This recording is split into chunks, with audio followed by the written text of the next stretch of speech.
शिक्षण प्रसारक मंडळ कुमठे संचलित एस.पी.एम. पॉलिटेक्निक कुमठे येथे आयोजित ऊर्जा 2025 आंतरमहाविद्यालयीन क्रीडा सप्ताहास संस्थेचे विश्वस्त जयकुमार माने, स्वाती माने यांच्या हस्ते क्रीडा ज्योत पेटवून प्रारंभ करण्यात आला।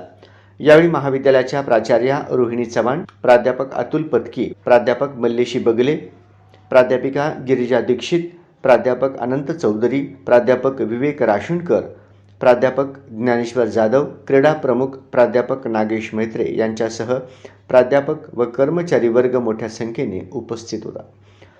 या क्रीडा सप्ताहांतर्गत क्रिकेट, व्हॉलीबॉल, कबड्डी, बॅडमिंटन, बुद्धिबळ व कॅरम आदी विविध क्रीडा प्रकारांच्या स्पर्धांचे आयोजन करण्यात आले आहे। हा क्रीडा सप्ताह यशस्वी करण्यासाठी प्राध्यापक रणजित घोरपडे, प्राध्यापिका वैष्णवी चिवडशेट्टी, प्राध्यापिका सना शेख, प्राध्यापिका रोहिणी वनकस्तुरे, प्राध्यापिका अमृता चक्रे, प्राध्यापक सागर सोनकटले, नबील दफेदार, नागेश शिंदे, विद्यार्थी प्रतिनिधी वीरेंद्र पंचाक्षरी, पूर्वा बोल्ली, सिमॉन शेख, ओंकार स्वामी, लिंगराज ख्याड आदी परिश्रम घेत आहेत। कार्यक्रमाचे सूत्रसंचालन प्राध्यापिका शिवलीला नडमन यांनी केले।